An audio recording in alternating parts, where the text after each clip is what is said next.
মহাভারতে কৃষ্ণ অর্জুনকে নিয়ে গোটা যুদ্ধ শেষ করে দিল। তখন কেউ কিন্তু কৃষ্ণকে দোষারোপ করেনি যে কৃষ্ণর জন্য এত কিছু ধ্বংস হয়ে গেল, মহাযুদ্ধ হয়ে গেল, বিশ্বযুদ্ধ হয়ে গেল। কারণ তখন কৃষ্ণ একটাই জিনিস বুঝিয়েছিল যে ন্যায় আর অন্যায়, ন্যায়ের পক্ষে কথা বলে আর সত্যের পক্ষে কথা বললে সেটা দোষারোপ হয় না। আজকাল আজকের কলিযুগে তুমি যদি ন্যায়ের হয়ে কথা বলো, উচিত কথা বলো, তো তোমাকে বলির পাটা হতে হবে। এটাই। আজকে যদি তুমি অন্যায়ের বিরুদ্ধে ন্যায় কথা বলো, মিথ্যাচারের বিরুদ্ধে সত্যি কথা বলো, তুমি আজকে বলির পাটা, তুমি খারাপ।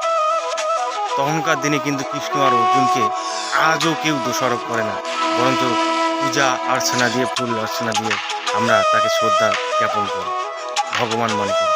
আর হ্যাঁ, ভগবান তো তার শিক্ষা ঠিকই দিয়েছেন, কিন্তু আজকের এই কলিযুগে সত্যি কথা বললে বলির পাটা যে হতে হয়, তাহা নিজে কলিযুগে না জন্মালে বোঝা যাবে না।